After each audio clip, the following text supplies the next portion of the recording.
Hi, welcome to Foreigner in the Philippines. Well, I don't know what it is about cats, but they always sit on your notepad. I wonder why they do that. Maybe that's their way of getting attention.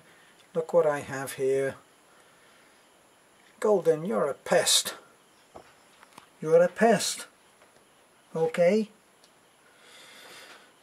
She's a pest, she knows it, and she's quite happy with that, and she hasn't moved off my notepad, so I'm going to have to move her.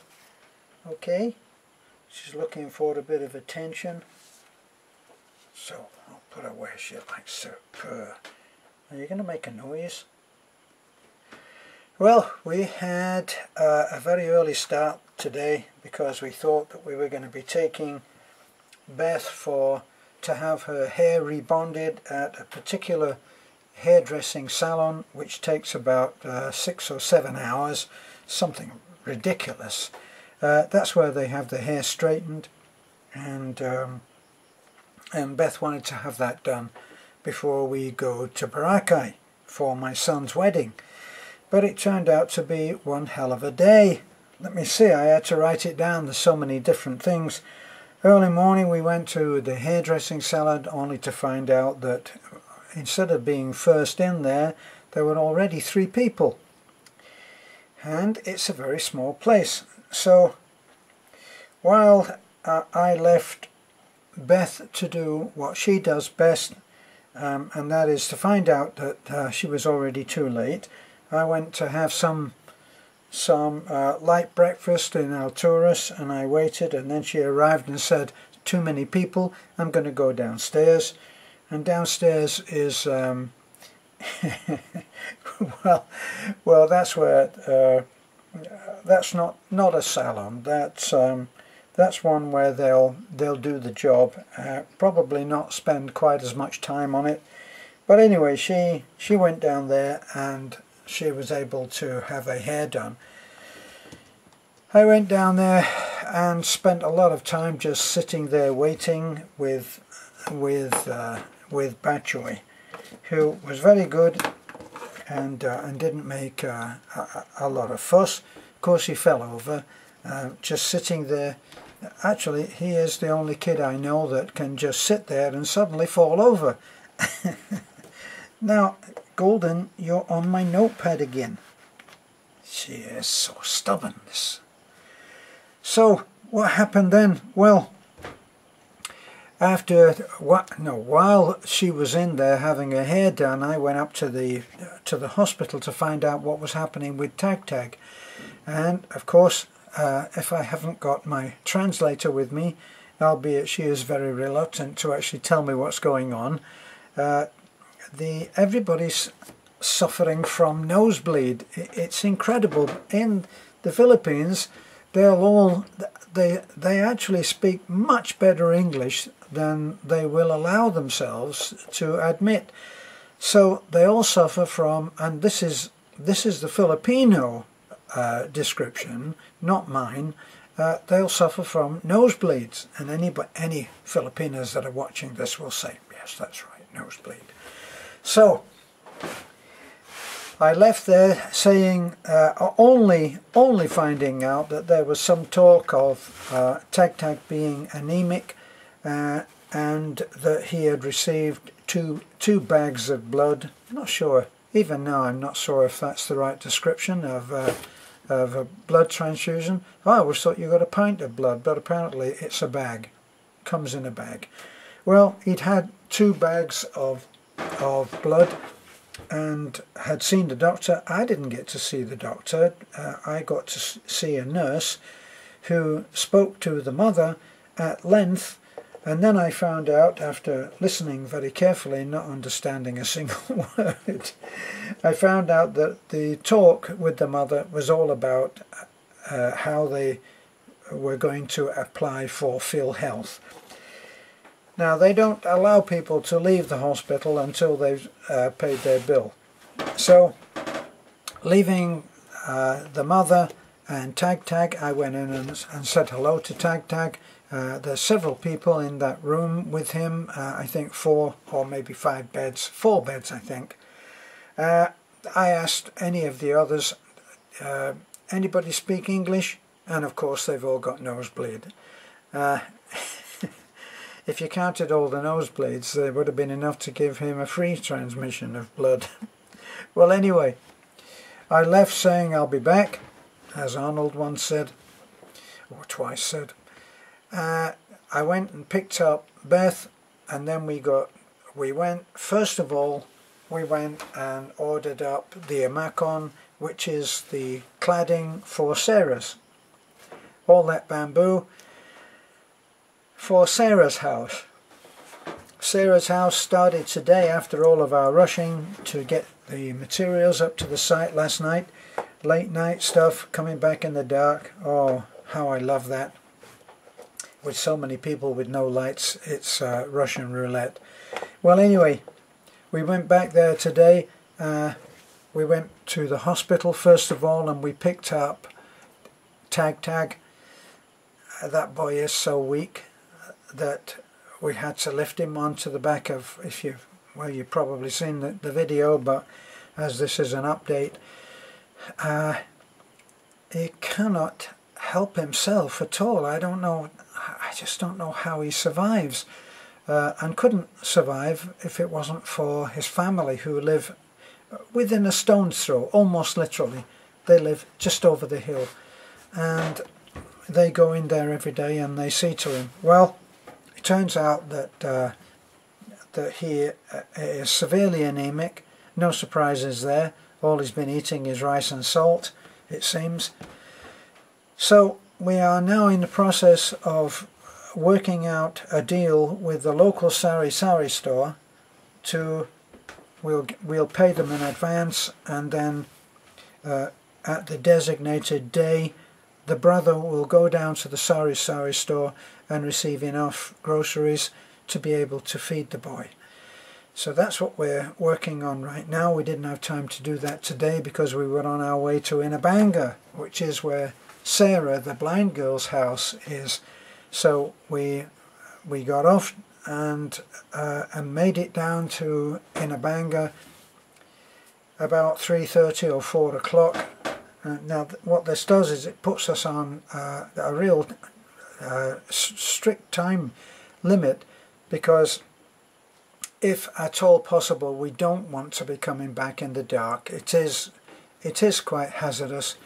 Overtaking becomes a nightmare, and if you get stuck behind a tricycle going at 20 kilometers an hour, you really have to take a risk and overtake. And you might meet, coming in the opposite direction, someone who's decided that lights are not really required, and they must have cat's eyes, I think, because they seem to be doing okay. Well, so we got back and we changed over the blue, and we brought well, before we changed over the blue for the red, which is the one that gets up the hill, we passed the school, and in passing the school we pass Dat and Lorraine, the two little girls that walk the few miles to get to our house so that they can come on the truck. We found them on the road, and then we found the daughter, the very, very shy one. I can never remember her name. The very shy girl that is the daughter of the pregnant lady, even though she's not pregnant anymore. So we picked up, I don't know, 6 or 8 kids and ended up bringing them all up home. And then we got the red and up the hill in time, just in time to see the sun go down. So that was a good thing. Now this is the irony of what we do. We had made up our minds for as long as that applies. We'd said, let's put it that way. We'd said that ideally we didn't really want to do any more medical things, because they are so incredibly time consuming. You have to pick people up and take them to the hospital, somehow babysit them, usually through field health, which is form filling and talking to this person and that person in this office and that office. And so we'd really decided that we'd prefer not to do that, but you can't say no. So now I've had to write down, we had Jessica went into hospital first, and then Tag had to be taken to hospital. Now Greg is one of the little girls who is part of the family of the unfaithful husband, and apparently her nephew has been vomiting and going to the toilet, which doesn't sound good, does it? He's only a kid, and we saw her at the hospital, and won't you believe it? We saw the husband of Lovely, the little girl who lives in, along with her sisters and a little boy, lives in the secret village in the mountains, and we saw the husband of that lady, and he told us that she had been admitted to hospital. So now we get 2 out and there's 1 goes in. And now we found that that Timio's wife has got something wrong which with her leg, which has swollen up badly, so who knows what that is about. So here we are. It's like I should paint ambulance on the front of my truck, I think. Anyway, so that's what's been happening. For those of you who always think that it will be so easy to organize everything, well, why don't you just do this and just do that? When I was a contractor in the UK, I used to call those just jobs. If I was working in someone's house and they would come up to me, and even in California, and they'd say, can you just do that while you've got your drill out? Can you just put this 5-piece shelf out up on the wall? And you know, you get the idea. I would call those just jobs, and I'd say, well, I can't just do anything, but here we are, and we're getting just jobs which involve people's lives.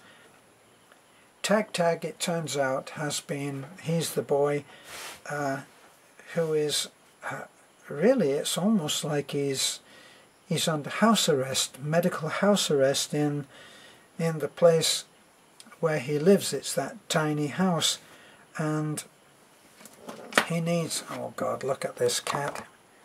Will you look at this cat? Hey, you know I'm trying to do a video here, huh? Do you? Look, I'm trying to do a video, okay? I never saw a cat who didn't mind having their belly done like this. Look. Well, anyway, I'm getting off the subject. So it turns out that Tag is very anemic, and he's going to require some heavy aftercare. Well, we'll have to try to make it so that you're the pest. We're going to have to try to make it so that it can be handled without us being there. However, that will help. But anyway, it means that we've now got several different cases that we're going to have to try to help. We've had a big increase thanks to Little Bit Rich. We've had an increase in our Patreon account, which will allow us a little bit more flexibility in being able to help people that just show up at the door or just show up at church. 2 people showed up at church. One was the battered wife, and she needs to have ultrasound, and we're going to have to get her to hospital. and we've got to do all of this before we leave on Thursday. So we're hoping for everybody's sake that we'll be able to get everything done. And here I am. I haven't even got any trousers to wear. I said to as an aside, this should be on the relationship video, I think, but just as an aside, I said to Beth, I haven't got any trousers for Barakai, right? So she said, I said, do I have any? Do I have any? So she said, oh, I'm sure that you do. What's trousers? So she's sure that I've got some, but she doesn't know what they are. That's my lovely wife for you. Well, anyway, we are doing our best to get everything done. We finished a great day's work at the house of Sarah, and she sang us a little song, and we met all of her beautiful siblings, and the mother was not there, but we did an update on the house, which is going terrific, and which is much bigger by far, probably 3 times, not 2 times, but probably 3 times in usable area bigger than the old house, which I scared myself today when I went round with the camera and looked at that house and what it's standing on. Believe me, I don't know how it's standing. Robert Newton would be very surprised. So that's my little update. It's not so little, is it? It went on for 16 minutes. She'll kill me again. I'm an abused husband. Thanks for looking in. This is A Foreigner in the Philippines. I notice that we have now reached, thanks to you and your sharing and your telling people about us and our work, we have now reached 13,000. This is great news because it all helps. Thank you for looking in. Keep on sharing, keep on liking, keep on subscribing, and keep on being with us. Bye for now.